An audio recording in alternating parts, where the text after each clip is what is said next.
ہماری تاریخ کا ایک بڑا روشن باب ہے۔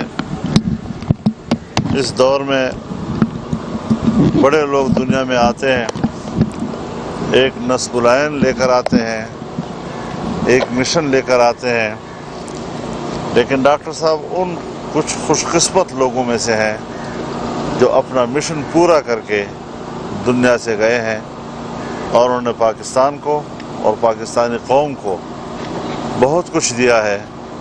اللہ رب العزت ان کی خدمات کو اپنے دربار میں قبول فرمائے، اور اللہ تعالیٰ ان کو جنت الفردوس میں اعلیٰ مقام نصیب فرمائے، اور ان کے تمام لواحقین کو، پسماندگان کو اللہ صبر جمیل عطا فرمائے۔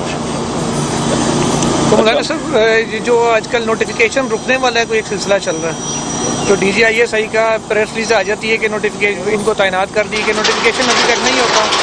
وزیر اعظم اور آرمی چیف کے اختلافات بھی سامنے آتے ہیں، وفاقی وزراء تسلیم کرتے ہیں کہ معاملہ حل کی طرف جا رہا ہے۔ چیئرمین نیب کی کام میں جاری رکھنے کا نوٹیفیکیشن ایک ہفتے سے نہیں، وہ بھی غیر قانونی توسیع میں بیٹھے ہوئے ہیں۔ ابھی خبر آئی ہے 2 منٹ پہلے۔ دیکھیے، لمحہ بلمحہ صورتحال تبدیل ہو رہی ہے، اور ہمیں فکر اس بات کی ہے کہ پاکستان کو کوئی نقصان نہ پہنچے، اور پھر ہمارے ہاں فوج ایک واحد منظم ادارہ ہے جو عوام کی ایک آخری امید ہوا کرتی ہے۔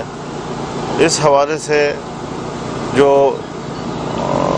بدقسمتی سے ملک کا حکمران کہلایا جاتا ہے، جو ہماری نظر میں نہیں ہے، لیکن جہاں اس نے پورے ملک کو برباد کیا ہے، معاشی لحاظ سے برباد کیا ہے، عام آدمی جو ہے وہ کرا رہا ہے، اسی طرح ہمارے ملک کے منظم ادارے کو جو نقصان ان چند دنوں میں اس نے پہنچایا ہے، شاید پاکستان کا دشمن ہمارے اس ادارے کو اتنا نقصان نہ پہنچا سکے۔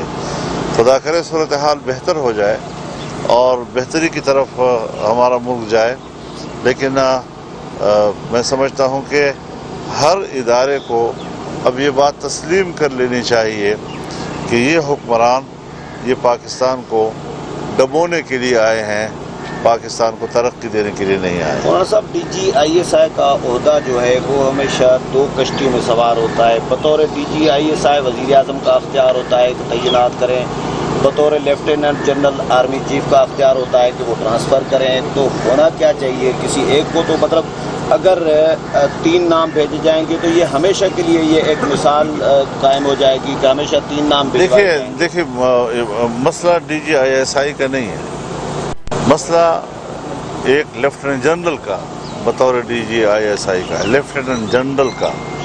لیفٹیننٹ جنرل براہ راست چیف آف آرمی اسٹاف کے ماتحت ہے، اور اس کی خدمات، اس کا تعین اس کے اپنے باس نے کرنا ہوتا ہے۔ یہاں پر چونکہ آئی ایس آئی کے حوالے سے کوئی ایکٹ موجود نہیں ہے، اور ایک ایگزیکٹو آرڈر کے تحت بعض دفعہ ہم اس کو کہتے ہیں کہ یہ اختیارات حسن کی حد تک ہے، یہ اختیار اس حد تک نہیں کہ اس پہ ڈٹ جائے کوئی اور کہے کہ میں دستخط نہیں کروں گا، میں سمری پہ دستخط نہیں کرتا، میں نوٹیفیکیشن جاری نہیں کرتا۔ جس طرح صدارتی طرز حکومت میں فیصلے پارلیمنٹ کرتی ہے، ایگزیکٹو چیف جو ہے وہ پرائم منسٹر ہوا کرتا ہے، لیکن حسن کے لیے فائل پریزیڈنسی میں بھی جاتا ہے، اور پریزیڈنٹ کے بھی اس پہ دستخط آ جاتے ہیں۔ تو وہ چیزیں معروف ہوتی ہیں، انڈرسٹوڈ ہوتی ہیں۔